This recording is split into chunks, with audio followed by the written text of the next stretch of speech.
오늘 저희가 시승하고 있는 차는 뭔지 아시나요? 팰리세이드. 저희가 오늘 시승하고 있는 차는 The All New Palisade 하이브리드 H-트랙. H-트랙은 4륜구동을 뜻하고 그 중에서도 9인승 모델. 팰리세이드에는 9인승과 7인승 모델 두 가지가 있는데 7, 9인승 구분하는 가장 쉬운 방법이 뭔지 아세요? 요거 대걸이 있는지 없는지. 맞아.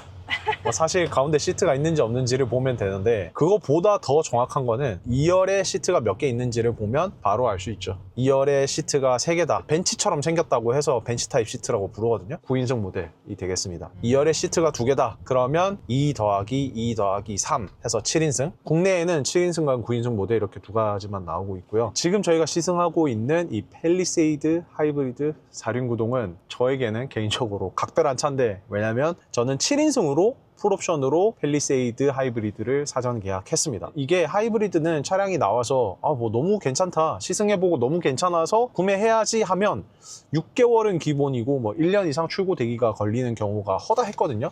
예를 들어 뭐 투싼 하이브리드라든지 아니면 뭐 소렌토 하이브리드, 산타페 하이브리드 등등 하이브리드가 요즘 인기가 엄청 좋아요. 기능적으로 좋아서 그런 것도 있지만 그만큼 고객들이 만족을 하고 있다는 뜻인데, 그래서 사실 차가 나오기도 전에 냅다 계약부터 갈긴 게 바로 이 하이브리드 모델인데, 드디어 시승을 해보게 됐습니다. 저희가 가솔린 모델은 이미 시승을 여러 번 했고 장거리 시승도 했었고, 그리고 또 팰리세이드를 한두 번 만나본 게 또 아니니까 미디어 발표 때부터 시승과 더불어 지금 팰리세이드가 제 채널에 영상이 10개가 넘게 올라가 있거든요. 그만큼 저는 사전 계약자로서 진심이기도 하고 또 궁금하기도 하고 너무 잘 나왔고 만족했고, 저 혼자 리뷰를 했던 영상에서 언급을 했던 부분인데, 사실 이 인테리어에 왔을 때 이 차가 하이브리드야? 라고 느낄 수 있는 건 특히 시동이 꺼져 있을 때는 사실 하나도 없습니다. 하이브리드 차라고 하면 나는 그래 하이브리드야 달라 이런 느낌을 막 많이 내는 게 과거에는 좀 많았는데, 그렇지만 제가 시동을 끄면이라고 좀 사족을 붙였잖아요. 그게 왜냐, 이게 하이브리드 차에만 들어가는 공조 기능인데, 여기 보시면 드라이버 온리가 있거든요. 이 드라이버 온리, 운전자만 나오는 이 공조 시스템은 하이브리드 차에만 들어가 있는 기능이고요. 차를 탈 때마다 공조기를 켜는 분에게는 꽤나 유용한 기능이고, 그리고 뭐 정말 디테일하게 다른 트렁크에 있는 V2L이라든지 전기를 끌어다 쓰는 하이브리드는 트렁크 쪽에 위치해 있고, 내연기관 차는 인버터를 탑재해서 여기 센터 콘솔 가운데에 220V가 있거든요. 이거 빼고는 차이점이 정말 없습니다. 특히 외관으로 가면 그래도 또 하이브리드 차는 하이브리드 엠블럼이라든지 소나타 하이브리드에만 들어가는 그 특별한 그 테일램프를 좀 적용을 시켜준다던가 하는 식의 방식을 썼어요. 그러니 이제 하이브리드만의 차별점이라는 게 분명히 존재했는데, 이제는 오히려 내연기관과 하이브리드의 차이점을 일부러 안 뒀거든요. 그게 또 시사하는 바가 분명히 있는 거죠. 앞으로 나아갈 방향은 내연기관과 하이브리드에 우리는 차이점을 두지 않는다. 이렇게 조금 출력이 필요할 때, 이럴 때는 엔진이 적극적으로 개입을 하면서 엔진이 우왕 하는 이런 소리를 내죠. 그렇지만 그러기 전에, 엔진이 반응하기 전에 이걸 또 실시간으로 저희가 볼 수 있는데, 엔진이 반응하기 전에 모터가 먼저 반응해 주면서 왜 전기차에서 느끼는 그런 즉각적인 반응이 있잖아. 이런 것들을 모터가 먼저 밀어주고 엔진이 준비할 시간을 준 다음에 엔진이 밀어주는 거죠. 이번에 현대모터그룹 최초로 신기술 차세대 하이브리드 기술이 들어간 게 바로 이 팰리세이드 모델입니다. TMED라고 하는 기술이 들어가서, 기존의 하이브리드는 엔진과 모터가 벨트로 연결이 돼서 거기에서 발생하는 구독 손실과 조금 느려진 리스폰스가 생겼다면, 하이브리드 모터와 엔진을 결합을 시켜서 벨트도 없애고 물리적인 저항도 없애고 반응 속도도 높이고 좀 더 체계화된 차세대 기술이 들어간 하이브리드의 최초 모델이 바로 팰리세이드 하이브리드라는 점을 한번 말씀드리고 싶습니다. 자, 이런 거 더 길게 얘기하면 드마는 잠들 거기 때문에 오늘 영상은 와이프 드마와 저희가 계약을 한 팰리세이드 하이브리드 실제 주행 느낌, 그리고 과감 없는 솔직한 이 느낌을 드마와 함께 나눠보는 시간을, 자리를 가지려고 합니다. 고속도로를 타고 시내를 빠져나왔는데 지금까지 드마가 좀 느낀 부분이 있나요? 승차감 관련해서? 가솔린이랑 이 하이브리드랑 승차감이 나 왜 이렇게 너무 크게 다르지? 엄청나게 이런 승차감을 잘 기억은 하지 못하지만 네. 얘기했던 걸로는 팰리세이드 가솔린 그 EV9도 그냥 EV9 GT 말고 네. 탔었잖아요. 네. EV9보다 펠리세이드 가솔린이 훨씬 더 승차감이 좋다라고 이야기를 했었던 게 기억이 나는데 그걸 기억을 토대로 요거랑 비교해보니까 오 차이가 좀 커. 얘가 너무 차가 분명히 크고 무거울 텐데 나가는 느낌이 되게 가볍다고 해야 되나? 지금도 다시 한번 좀 나가는 이제 힘이 필요한 고속도로거든요. 엔진 소리 왕 하면서 엔진 들어오죠. 그리고 모터도 하이브리드 주행이라고 하면서 이렇게 모터와 지금 엔진을 다 같이 쓰고 있는 걸 실시간으로 이렇게 볼 수 있어요. 그런데 뭐 조금이라도 힘이 필요 없으면 바로 충전에 들어가는 거죠. 좀 차가 붕 떠서 날아다닌다는 느낌이 드는데 네. 이 느낌을 좀 가벼운 경쾌한 느낌을 이런 큰 차에서 느낄 수 있는 게 장점일 수도 있겠지만 나같이 좀 이제 이런 게 불편한 사람들은 이게 멀미의 요소가 될 수 있거든요. 그래서 개인적인 승차감은 가솔린이 훨씬 좋아요. 우리 이거 계약했다며. 근데 하이브리드의 승차감은 또 시내 주행을 할 때 좀 빛을 발하거든요.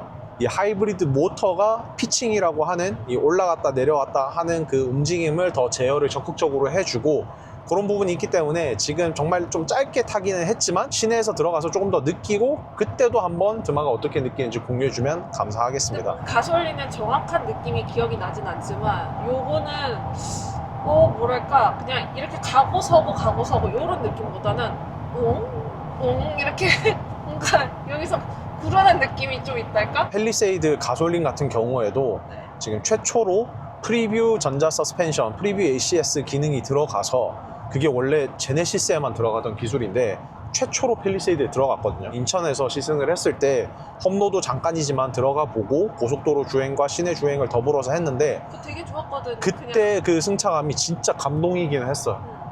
그래서 하이브리드도 뭐 플라시보 이런 거를 떠나서 하이브리드에 들어가 있는 기술들이 사실 또 가솔린보다 더 진보된 승차감이어야 되거든요. 네. 그렇지만 이것도 저도 아직 뭐 100km도 운전을 안 한 상태이기 때문에 조금 더 마일리지를 쌓고 말씀드리고 싶습니다. 하지만 저는 개인적으로 하이브리드 찬양론자로서 왜냐면 하이브리드가 주는 이 정숙함과 이 시내 주행을 할 때 하이브리드만이 줄 수 있는 그 정숙함, 직장이나 집 둘 중에 한 군데는 충전기가 있어야 그래도 충전에 대한 스트레스를 상대적으로 훨씬 덜 받으면서 EV를 운용할 수 있는데 그게 안 되는 분들은 그게 바로 저죠.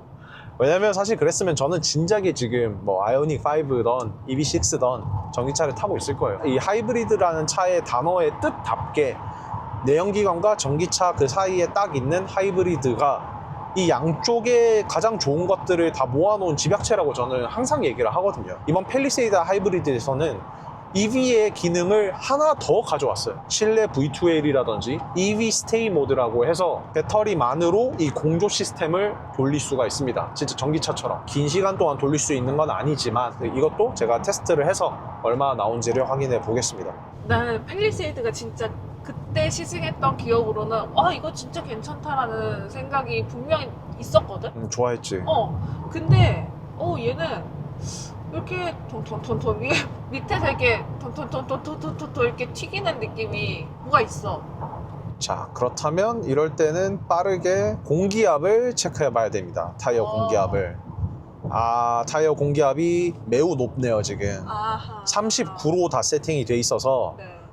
역시 와이프 드마 이 엉덩이 센스가 정말 멀미가 심하기 때문에 이런 거에 예민하거든요. 그냥 가는데 도로가 되게 매끈한 것 같은데 계속 이렇게 튀기는 느낌이 나니까 이게 좀 멀미가 나는 것 같아. 차에 관심이 없어서 잘못일 뿐인 거지. 네, 요런 리뷰를 같이 하는 데에는 어떨 때는 사실 이런 부분은 저보다 더 날카롭고 정확합니다. 정말 솔직히 말씀드려서 저는 조금 세상에 나쁜 차는 없다 주의자라서. 그리고 또 저 같은 경우에는 실제로 타이어 이 프로필이 낮은 타이어를 사용을 해서 이거보다 훨씬 더 통통 튀고 이제 서머 타이어, 스포츠 타이어를 쓰면서 훨씬 더 피드백이 적극적인 차도 종종 타기 때문에 이런 거에 대해서 솔직히 조금 무디거든요. 그렇지만 타이어 공기압 이거 정말 중요해요. 제조사에서 승차감이라든지 가장 이상적인 훌륭한 타이어 공기압을 만들어서 세팅해서 출고를 하거든요. 양쪽 네 쪽 모두 39, 오른쪽 앞은 지금 40을 가리키고 있네요. 근데 이거는 오늘 날씨가 갑자기 따뜻해져서 어제까지만 해도 비가 와서 12도 이랬는데 지금 보시면 외견이 25도예요. 그래서 이 타이어 공기압이 상대적으로 많이 높아졌을 거거든요. 그래서 내려서 제가 이상적인 공기압이 아마 제 생각에는 한 36, 37 정도가 될 것 같은데 거기에 맞춰서 세팅을 해서 오는 길에 한번 다시 승차감에 대해서 얘기를 해보겠습니다. 조금 기분이 나쁘거든 지금 내가 타를 타면서. 지금 드마 얘기하는 것처럼 확실히 타이어 공기압이 지금 좀 땅땅해서 타이어 공기압이 높으면 높을수록 타이어가 이렇게 펑퍼짐해지지 않고 이렇게 또 좁아지면서 뾰용해지거든요. 공기압이 높으니까 세지니까 그러니까 풍선을 생각하면 돼요. 그러니까 몰랑하면은 그냥 부드럽게 어, 갈 수 있는데 그러니까 그렇지. 땡땡하니까 모든 걸 다 이렇게 튕겨내고 이렇게 맞아 되는 거지. 맞아. 그렇지만 이제 상황에 따라 또 타이어 공기압이 많다고 또 항상 나쁜 것만은 또 아니에요. 뭐 다 일장일단이 있는데 그렇지만 옵티멀한 가장 최적의 타이어 공기압은 존재한다는 점. 자, 그래서 승차감은 오는 길에 다시 나눠보는 걸로 하고 그 외에 이 실내 편의 장비 우리 처음에 말씀드린 것처럼 가솔린과 다른 게 없지만 그래도 한번 다시 꼽자면 이게 내 차다라고 생각을 했을 때 실내에 대해서 좀 마음에 드는 점 하나? 좀 아쉬운 점 하나? 이런 게 있을까요? 내 차다라고 생각하고 싶지 않아. 솔직히 양심 고백을 하자면 아마 팰리세이드 출고가 조금 어렵지는 않을까. 좀 부끄럽지만 할부금을 감당할 수 있으리라 생각하고 열심히 질렀는데 좀 현실적으로 계산기를 두드려보니 구매가 좀 그러니까 제가 돈을 어렵지 안 보태면은 조용히 해주세요. 하실 수 없잖아요. 조용히 하세요. 네? 셀토스를 아마 좀 더 타야 되지 않을까 하는 좀 생각을 하고 있습니다. 마음을 내려놓고 리뷰를 해야 하는 입장에 처했는데요. 좀 슬프네 갑자기. 근데 저는 탈 때마다 너무 만족스럽습니다. 디자인 예뻐. 되게 이거 봐봐 이렇게 입체감 있게 여기 이런 공간들 다 떼어가면서 이런 디자인을 한 자동차들이 있었나? 나는 없었던 것 같아. 맞아, 이 실내 이 디자인. 그래서 이게 그냥 딱 소파 하나를 크게 딱 가져다 놓은 듯한 그런 느낌이 나서 박수. 인테리어는 진짜 예뻐. 인테리어 디자이너 분이 딱 집어서 이제 집중했던 이 인테리어는 딱 우리의 그 거실, 거주 공간, 그 안락함을, 거실은 우리가 이렇게 안락하고 쉬는 그런 공간이잖아요. 가솔린이랑 하이브리드 가격이 얼마나 차이가 나? 500에서 700만 원 정도? 제가 정확히 전 사실 가격을 채널에서 다루고 있지 않아서 가격은 네이버 검색해보면 바로 나오니까요. 구매할 때 그걸 지금 이거 계약을 하셨잖아요. 어차피 저는 상관이 없었던 게 뭐 저는 좀 차는 풀옵션 위주라서 팰리세이드도 그래서 그냥 저는 옵션 싹 다 넣었어요. 모든 거. 그러니까 그걸 가격을 알고 사셔야죠. 그렇습니다.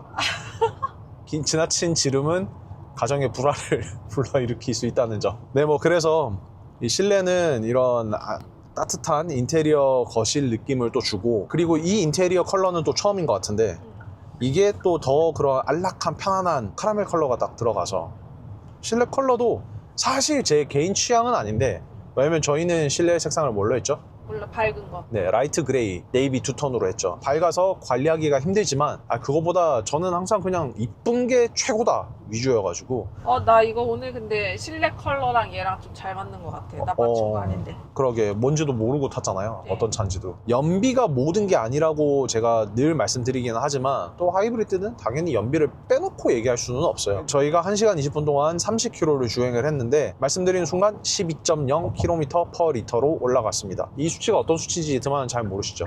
모르죠. 저 연비 그런 거 신경 안 쓰고 사는데요. 맞아요. 이 셀토스에서도 복합 연비로 이 연비가 나오기는 어렵습니다. 제 기준. 저는 매우 연비 비친화적인 드라이버거든요. 공인 연비가 저는 나온 차가 이때까지 시승하면서 딱 2대밖에 없었는데 지금 팰리세이드 하이브리드도 공인 연비가 14.1km/L기는 해요. 2km가 부족하긴 한데 말씀드리는 순간 계속해서 올라가네요. 지금 12.2까지 올라가고 이런 타력 주행을 하면서 필요할 때 차가 알아서 모든 걸 컨트롤하면서 연비 주행, 연비에 도움이 되는 그런 주행을 하거든요. 그래서 특히 고속도로에 있을 때는 저는 HDH, 하이웨이 드라이빙 어시스트 2를 반자율 주행이죠. 적극 활용하면서 다닙니다.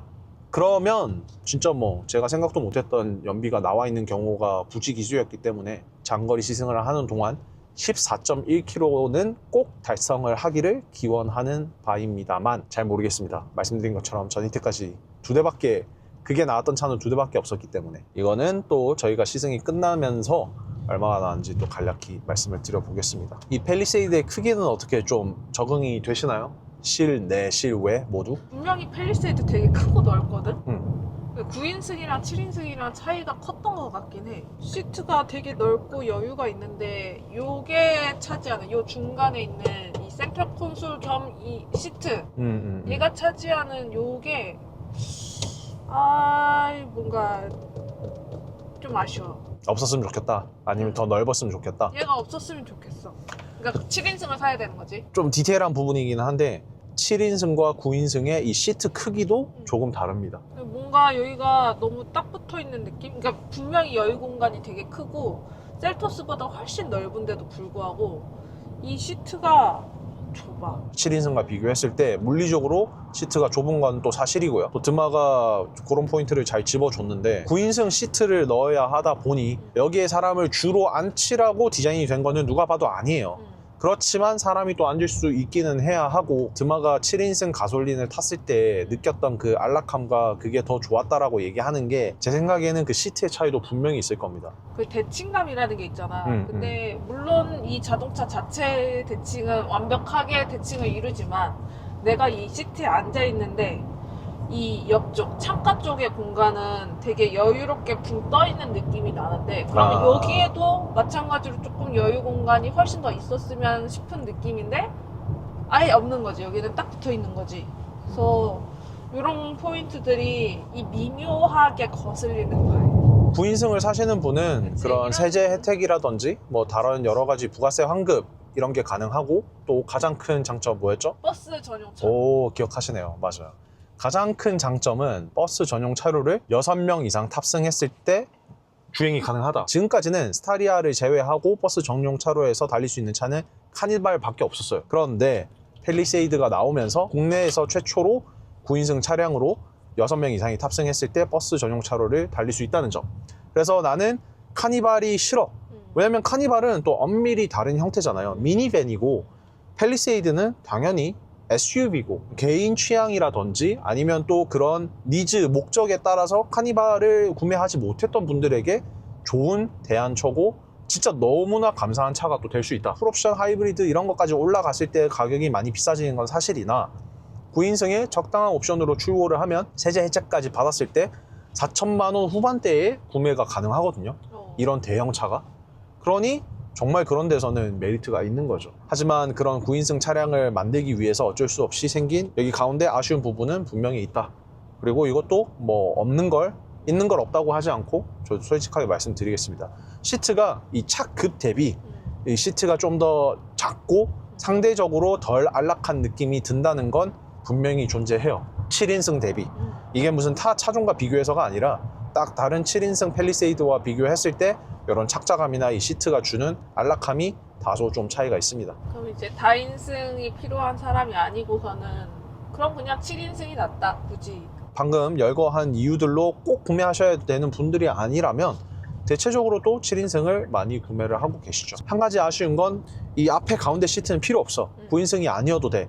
그렇지만 가운데 시트는 저렇게 3열이었으면 좋겠어 하는 분들이 계셨는데 그분들의 옵션은 좀 없는 게 아쉬운 거죠. 그러니까 8인승이 없다는 거. 2 더하기 3 더하기 3은 없어요. 7인승 혹은 9인승 이 두 가지만 있는 거죠. 제가 항상 좋아하는 저 서랍 글로우 박스랑 여기 가운데 사이에 수납 공간이 있거든요. 네. 저건 좀 어떠세요? 이거 되게 좋아하시는 분들도 많고 이런 데다 그루프 같은 거 좀 짠짠한 거 이런 것들 넣는 분들도 많긴 한데 저 같은 경우에는 이제 좀 멀미가 있다 보니까 제가 몸을 앞으로 숙이는 자세 자체를 좋아하지 않아요. 이게 멀미가 되게 많이 나는 자세이기 때문에 항상 이게 좀 뒤로 누워 있어서 제가 쓸 수 있는 공간은 딱 요만큼이거든요. 손이 닿는 공간.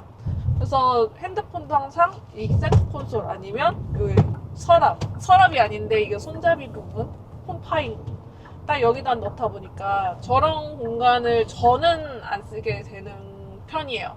드마가 잘 또 방금 얘기해 준 부분 여기 손잡이이지만 여기 또 수납으로 쓸 수 있게 손 넣어서 안에 만져보면 그 가운데 부분이 분명히 마감이 돼 있거든요. 그러니까 손잡이 겸 수납으로 디자인을 한 건데 이거 중요해. 이거 뚫려있는 차 나 너무 열받아. 저희 얼마 전에 탄 차는 또 그게 없었거든요. 저 공간이 아예 없었어요. 이 핸드폰 넣으면은 쏙 빠진다고. 오빠 차. 아, 네. 그래서 이런 것처럼 저런 것도 사소하지만 이런 게 다 디자이너가 생각을 하고 넣은 부분이라는 점. 또 차가 크다 보니까 문이 상대적으로 다른 차 비해서 크잖아요. 그러니까 차 크기가 있다 보니 문도 크잖아요. 네. 그래서 이게 멀리 열렸을 때 이 손잡이가 여기 앞에까지 뻗지 않으면 손이 안 닿는 경우가 왕왕 있단 말이죠, 다른 차들은. 그렇지만 팰리세이드는 그런 게 없다. 그런 것까지 이렇게 고려가 돼 있는 부분이 진짜 감동 포인트입니다. 이 별거 아닌 것 같지만 절대 별거 아닌 게 아니거든요. 얘도 이거 있네. 디지털 센터 미러 DCM. 그리고 이거는 구형 팰리세이드 붙어 있었어요. 거기에서 저희가 최초로 보고, 저는 언제였는지도 정확히 기억나는데 드마랑 전시장 가가지고 여기 드마가 카메라 뒤에서 뿌이했던 그때도 팰리세이드 페이스리프트 모델에 이제 최초로 들어가서 그 이후에 뭐 제네시스 포함 다른 여러 가지 차량에도 많이 들어갔고 지금까지도 들어가고 있는 기능. 이거는 저는 제 최애 기능 중에 하나예요. 이런 디스플레이가 디지털화 되는 게 이거에 조금 거부감을 느끼시는 분들이 있는 것도 아는데 사실 금방 적응이 되고요. 처음에 접했을 때는 되게 다르기는 한데 이게 있으면 2열, 3열에 사람이 앉아도 뭐 트렁크에 짐이 가득 차도 그 뒤에 후방 시야가 확보가 안 되는 일은 절대 없잖아요. 그러니까 저는 이거는 뭐 강력 추천드리는 기능 중에 하나고 무조건 옵션값, 돈값을 한다. 특히 날씨가 안 좋을 때 이건 진짜 빛을 발하거든요. 전기차 같은 경우에는 DSM, 디지털 사이드 미러, 그것도 저는 뭐 개인적으로 매우 선호하는 옵션이라 이건 너무 좋아합니다. 계속 보신 것처럼 BVM, 블라인드 스팟 뷰 모니터가 들어가서 사각지대 모니터도 이렇게 알려주기 때문에 아무런 안전에 대해서 이슈 없이 주행을 하실 수가 있습니다. 이제 진짜 제조사에서 발표한 14.1에 근접하고 있네요. 하이브리드 특성상 시내 주행을 할 때 연비가 더 잘 올라가거든요. 그래서 고속도로 주행을 하고 있을 때도 올라갔지만 지금 시내 주행을 조금씩 더 하다 보면 더 올라갈 겁니다. 오, 진짜 이제 집에 갈 때는 아마 14.1을 보여드리는 건 어렵지 않을 것 같네요. 자, 이렇게 첫인상 그리고 저희가 좀 장기 시승을 드마랑 했을 때 또 집으로 돌아갈 때 아까 말씀드린 타이어 공기압 재설정을 해서 한 번 더 말씀을 드리면서 마무리를 하도록 하겠습니다. 그렇지만 여기에서 인사를 일단 한번 먼저 드려볼까요? 그렇다면 다음 영상에서 또 뵙겠습니다. 그리고 저 지금 보신 것처럼 이런 좁은 주차장에 들어왔는데 카메라를 이렇게 적극적으로 활용을 해서 차가 뭐 닿는지 안 닿는지 얼마나 튀어나와 있는지 이렇게 다니는데 전혀 부담이 없죠. 그리고 와, 방금 저는 또 느꼈는데 드마님은 못 느끼셨겠지만 이 차례 아니요. 오르막 올라갈 때 이렇게 여기서 힘이 많이 필요하잖아요. 엔진은 좀 힘이 부족해서 보통은 다른 내연기관차 같은 경우에는 왕 하면서 이렇게 소리를 내면서 올라가는 그런 상황일 때 자연스레 모터가 들어와 주면서 모터가 차를 엄청 부드럽게 밀어줍니다. 그래서 지금 언덕이 꽤 심하잖아요. 영상에서도 당연히 보이시겠지만 이런 상황에서도 너무 부드럽게 차를 밀어주는 게 느껴지네요. 자, 그렇다면 다시 한번 인사를 드리도록 하겠습니다. 다음 영상에서 또 만나겠습니다. 안녕.